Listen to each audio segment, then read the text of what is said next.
બ્રહ્માંડની સફર। જય શ્રી કૃષ્ણ મિત્રો, અમારી ચેનલમાં તમારું સ્વાગત છે। આજે હું એક સરસ મજાની વાર્તા લઈને આવી ગયો છું। તો મિત્રો, વાર્તા પૂરી સાંભળજો। વાર્તા ગમે તો વાર્તાને લાઇક અને ચેનલને સબસ્ક્રાઇબ કરી લેજો। સમીર આગાશી ઉપર તેની માના ખોળામાં માથું રાખીને આકાશ તરફ જોઈને માને પ્રશ્ન પૂછે છે કે માં, આ આકાશમાં શું ચમકે છે? આકાશની પેલી બાજુ શું છે?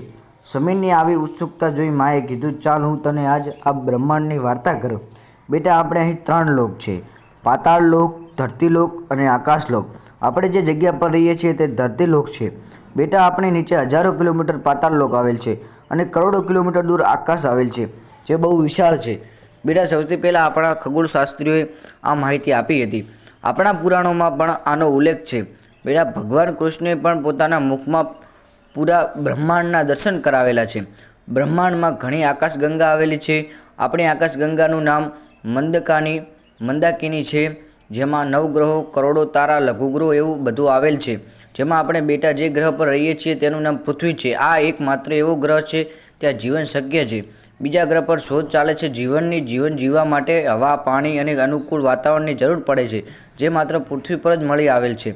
બેટા, અત્યારે આપણા વૈજ્ઞાનિકો મશીન મોકલી અને નવી શોધ કરે છે, જેમાં આપણા ભારત દેશનું પણ યોગદાન છે। મંગળ મિશન, ચંદ્રયાન મિશન એવા મિશન આપણા દેશ દ્વારા મોકલેલા અને દેશનું નામ રોશન કરેલ। માની આ વાત સાંભળીને સમીર પણ ખુશખુશાલ થઈ ગયો અને કીધું, હું પણ મોટો વૈજ્ઞાનિક બનીશ અને દેશનું નામ રોશન કરીશ। તો મિત્રો, વાર્તા ગમી હોય તો વાર્તાને લાઇક અને ચેનલને સબસ્ક્રાઇબ કરવાનું ભૂલતા જ નહીં। જય શ્રી કૃષ્ણ મિત્રો।